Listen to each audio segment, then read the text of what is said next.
Hey friends, I want to do this really quick. I don't want to make this long. I could make it so long, but I've done this video before like 5 years ago, and I can't get into the YouTube account that has it, but I got a ton of views on it, and it was just a lot has happened since then. But I'm going to tell you the story about how I came from a terrible drug addiction, a religious background, got into occultism in this weird way, and I just totally got saved by the Lord. Yeah, okay, let's go into it. Okay, I'm gonna try to make this short. I was raised in Portland, Oregon, in a Seventh-day Adventist home. My mom was Seventh-day Adventist, which is a type of Protestant. They're really not, though. They pretend they are, but they're not.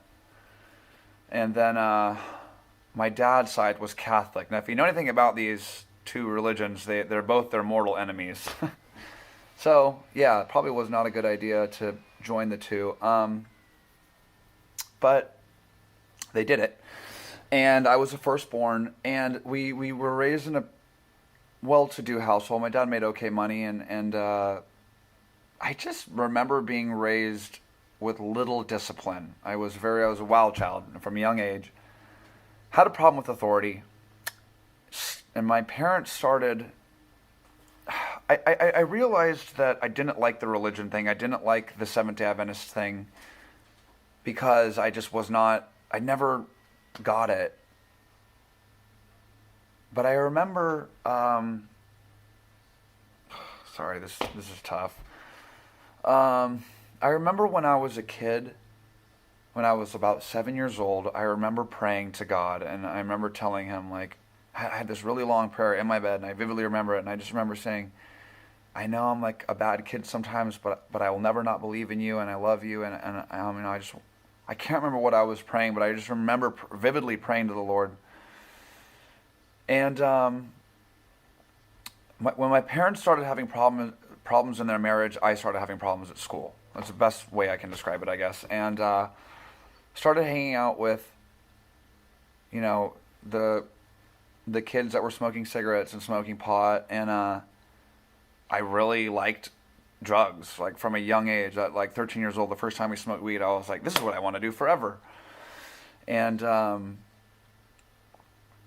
I ran away to California because my parents were having such bad problems, and I had this place in California to stay with my friend's mom, and I ran away to California, and I didn't see my parents for like 4 years, and I was, wanted to be independent, and I would smoke weed and play Halo 3 all the time and thought I was something. And the whole time, and I remember being like, well, I believe in God, but just so I don't go to hell. That's it. And I was never doing good. I never did good at school. Never was a good. Actually, I did in sixth grade. I did have a year where I was good at school, but I started to become really bad at school, and I did not care about it at all. I just don't think I didn't care. I knew I was somewhat intelligent, but I remember being 16 years old, and my uncle's crazy friend with this big long hair and glasses, and he was like a well-known composer, pianist in San Diego, and it looked like a beautiful mind when you went into his house. He had all these papers around. He was a crazy genius. He's like, Tom, you're such a little. You know what? All you want to do is get girls and smoke weed. You have no future, blah, blah, blah. But, I like you. But I want to show you this thing. He wanted to show me this 9/11 documentary about how 9/11 was an inside job. And I was like, okay, I'll watch it. And for the first time, after watching this video, I was intrigued. I wanted to know more about how people didn't know about this, who was responsible behind it. And it started this truth-seeking journey. I really was so into... Why would they do it? Why did they do that? How did they get away with it? I was fascinated by something. Finally, it sparked something. And I started my truth-seeking journey, and it slowly took me down this path that would have ended up in a really bad path if the Lord had not intervened. So fast forward to 18 years old, I moved back to Portland. My girlfriend, who I had dated before I left, we got back together, and she was doing a bunch of pills, a bunch of Oxycontin. That was huge back then. Everybody was getting it like candy. I remember telling myself I would never do meth or heroin. I know I do every other drug, but I'll never do meth or heroin. Well, guess what I started doing by 18 years old? We were shooting up heroin. After a couple months of pills, that wasn't good enough. We wanted a cheaper high. Started doing heroin. Before you know it, I'm a junkie. Like literally, I could not quit. I was like, oh my God, I'm freaking addicted to heroin and I can't stop. And at the same time, I remember getting so deep into the truth movement or the truthing movement, whatever, that I had like took this weird spin to it, and I watched that movie, The Zeitgeist. Remember that movie, The Zeitgeist? Where it explains like, oh, the New World Order and 9/11 was an inside job and the federal banking reserve system and all this stuff. And by the way, religion is just a man-made system to control you. And I was like, oh, duh, that makes so much sense. There's one God, but Jesus is not the path to God. There's many different paths to God. And to say there's just one path to God is arrogant. It's narrow-minded. It's like, yeah, that was stupid. I can't believe that was holding me back. Okay, so now I'm totally done with that. Now I can actually seek God and seek truth. And it was just like this big aha for me. Little did I know that I totally fell for it. Wow. And also, and I was kind of an atheist at the time, or I just didn't really know about spiritual stuff, but my girlfriend wanted to play with Ouija boards, and I was like, those don't work. So we went and got a Ouija board, and what do you know? For the next 6 months, we got addicted to this thing. We were filling out books like this, we had a spirit guide, her name was Kat, and she was like funny, she was hilarious, and this thing, we would like write out books, and we'd ask her all these questions, and it was real. It was real. And one night, I got visited by a demon. And it shook my bed, and it scared the crap out of me. And I just remember running to the bathroom in fear, just total. I knew there was this dark presence there. And I was like, Jesus, please make it go away. I'm sorry, just please make it go away. I should have just known right there, and it totally stopped, totally went away. But I should have just converted right there. Of course, I didn't. And I went back to my ways, and I went back to like not believing in God or whatever. The heroin addiction was getting worse. I was on the brink of death. My family had disowned me because I had to. I was the worst type of person. Ugh, it gives me goosebumps even thinking about it. I was so broken. And I didn't know what to do. I had no idea what to do. But I knew I needed to do something. And it was either the penitentiary or death in my option. I just wanted to die and get over it because I couldn't quit the dope. I went to rehab 4 times. And just this insatiable desire, this sin nature just in me, I was just powerless over it. And I was so hurt that I was just hurting my family, and I just wanted to end it. And in that time, my girlfriend's father at the time, and I always said, I was like, you know what, I don't like Christians, but if I do like a Christian, it's this guy, because he actually takes care of us, and he makes sure he makes sure that we have food, and he talks to us still. I miss him so much. And you know what? He died in a plane. Okay, so he invited us to this prophecy seminar, and I'm like, I'm not going. And Rachel was like, yeah, you're going. Because he was going to give us $50. He was, and just let this just be on your mind. Sometimes you use unconventional methods. A religious person would be like, don't give that junkie $50. But for $50, he paid us to go to this prophecy seminar. He would die a month later in a plane crash. He would not see me converted. But little did he know that this would change my life. I came to this prophecy seminar, just ready to get done with it as fast as I can. As I walk in, there's a banner, okay, and it has the Illuminati eye pyramid on it, the all-seeing eye, and it has the 9/11 towers, and it has these black helicopters, and I was like, Christians don't know anything about this stuff. Christians are stupid about this stuff. And I was immediately intrigued. I was like, what are they going to say? The pastor explains the story of Daniel 2. The story of Daniel 2 was when God gave Nebuchadnezzar, King Nebuchadnezzar, a dream of every kingdom that was going to be from Babylon all the way to the kingdom that we're in now, into Christ's coming kingdom. From Persia to Greece to Rome to the divided kingdom where we're at now. I should do a video about that because it's insane. And it was perfectly predicted. And he got it completely right in this prophecy. And for the first time, I was like, if that's real, then the Bible's real. This is black and white proof for me that the Bible's real. But it can't be. It must have been written after. There's no way. So I started going on this insane because I was a researcher. I would get online and I would just read and I would read and I would read. And I started, for the first time, I opened the book of Daniel. I opened the Bible for myself the first time.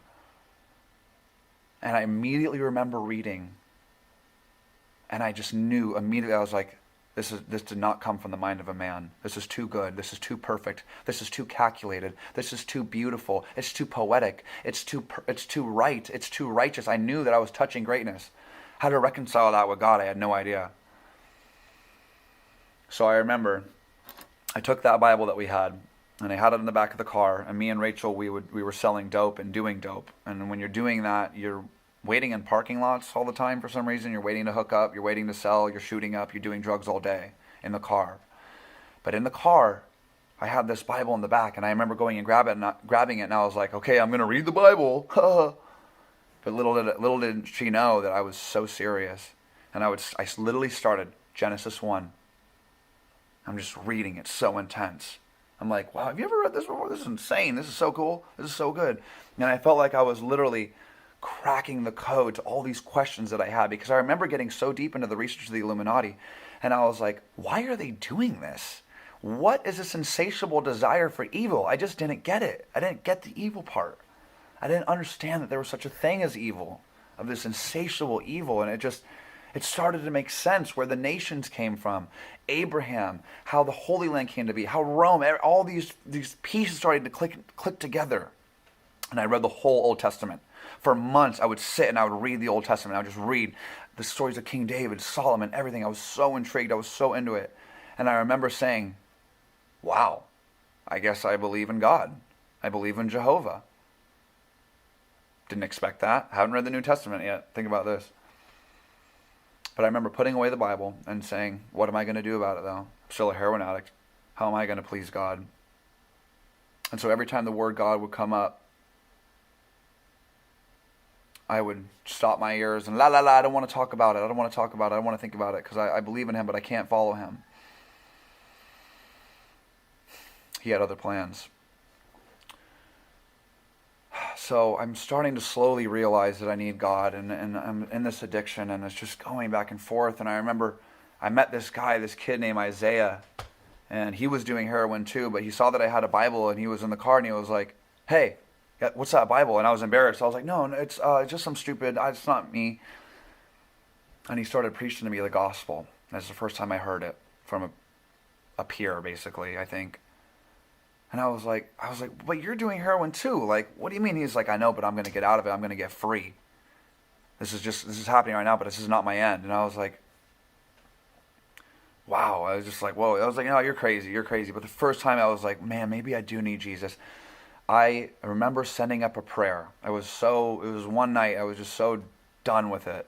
And I was like, God, if you can do something, I'll do anything. I'll do anything. I just don't know what to do. I'll do anything, though. Just help me. That very week, my probation officer found me. He said, look, you got two options, jail or rehab. Obviously, I picked rehab. And when I got there that night, I knew I shot up dope one more time. I knew something was going to happen. I got there that night, and the Holy Spirit told me, don't take the methadone. They wanted to put me on methadone because I had good insurance and I could pay for it. Holy Spirit said, don't take the methadone. So I was like, no, I don't want it. And the doctors were like, what do you mean? You have insurance. Come on, do it. You got to get out. You're going to be sick. You're going to be all this. And I'm just like, no, I don't want it. I want to be clean. I want to be free. And that night in the room all by myself, everybody else shared a room, but I had a room by myself. I knew that I was going to come to the Lord. I knew that I needed Jesus. I had just for the first time read Matthew just a couple weeks back in a jail cell. For the first time I had read the New Testament, and I got just right to Matthew 6, and I was like, this is it. This is revolutionary. This is profound.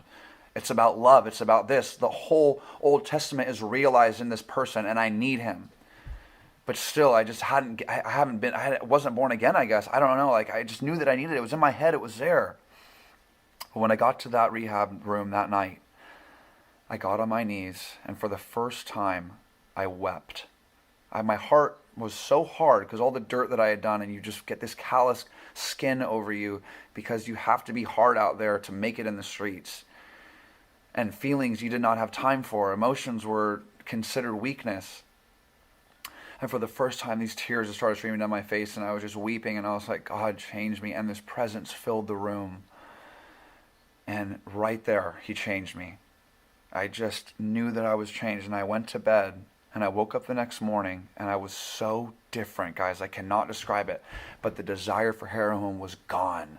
The desire for cigarettes was gone. I didn't even smoke cigarettes. I didn't even want to cuss. I was changed. I could read the whole Bible and all these new, I could just read the Bible. It just made so much sense all of a sudden. I can't describe it, but I was born again. I was so born again. It was a real experience. And I got out of rehab, and my whole family started to convert to the Lord because they were so impressed that they knew something had happened. They knew I had changed. They knew that it had to be by God, because there's no way that he could change like this. And my family started to come to Jesus, and my brother came to the Lord. And now my family, we still have our issues, but man, I'm saying we are so much more healed than we were 6-7 years ago. It was 7 years ago that this happened. 8, actually, wow. And you know what? Nothing has ever been the same ever since. And it's been tough. That kid Isaiah, who was my best friend, who helped me get saved, he helped me go to church, he helped me find a church, it changed my life. He would end up dying 4 years later he did heroin again one more time with a batch of fentanyl. He had been clean this whole time, did it one more time and died. And I can't wait to see him in heaven. I know that I will, because he was a worker for the Lord. He just had those demons, but the Lord is above that.